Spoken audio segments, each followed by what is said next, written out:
Good morning, Hank. It's Tuesday. On November 23rd, 1984, I watched a college football game between Boston College and the University of Miami. I was 7 years old and I was rooting for Boston College. I didn't really care much about sports at the time. Like, this is gonna surprise you to learn, but I was not a particularly athletic child. This game, however, really held my attention. So much so that I actually started crying when, with less than 30 seconds left, Miami took a seemingly insurmountable lead. But then, Boston College's diminutive quarterback Doug Flutie threw a 52-yard pass to his roommate and best friend Gerard Phelan, who caught the ball in the end zone. Boston College won the game in what has come to be known as the Miami Miracle. My dad threw me in the air, and in a way, most of what I've done in my life since has been an attempt to understand, celebrate, and/or recreate that moment. I'm after that feeling that Al Michaels had when he famously exclaimed, "5 seconds left in the game. Do you believe in miracles? Yes!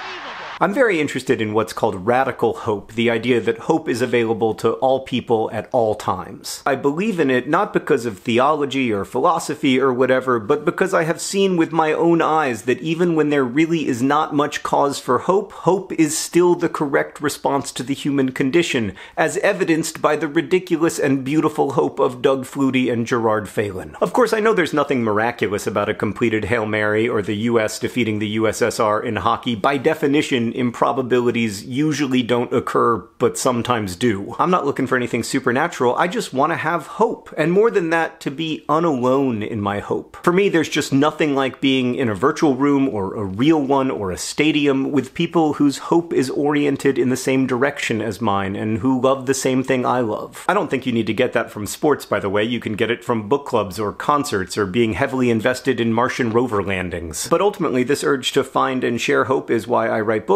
and make videos and work in my garden, and also sponsor AFC Wimbledon, the third-tier English football team that wear DFTBA on their shorts. I love AFC Wimbledon because they've shown me again and again that hope is the thing with feathers that perches in the soul and sings the tune without the words and never stops at all. Wimbledon have had a terrible season. They are in last place in their division, facing the prospect of being relegated into the fourth tier of English football. But somehow, amid this disaster, they made it to the fourth round of the FA Cup, and Wimbledon were drawn against West Ham United. West Ham play in the Premier League. They have the distinction of being the only football club mentioned by name in the Harry Potter books, and also they have several individual players who make more money per year than AFC Wimbledon's entire annual budget. And yet, Kwesi Appiah scored in front of the John Green stand, you'll note, to put Wimbledon up 1-0 in the first half. Scott Wagstaff then tore through West Ham's defense to create a breakaway and finished as calmly as you like to make it 2-0. In the second half, Wagstaff scored again, and then 19-year-old Toby Sibic scored, and AFC Wimbledon beat West Ham 4-2,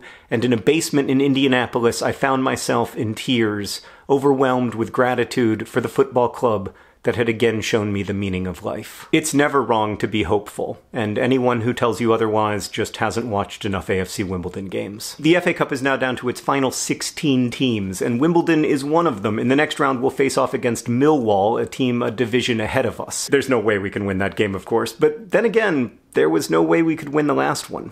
Hank, I'll see you on Friday.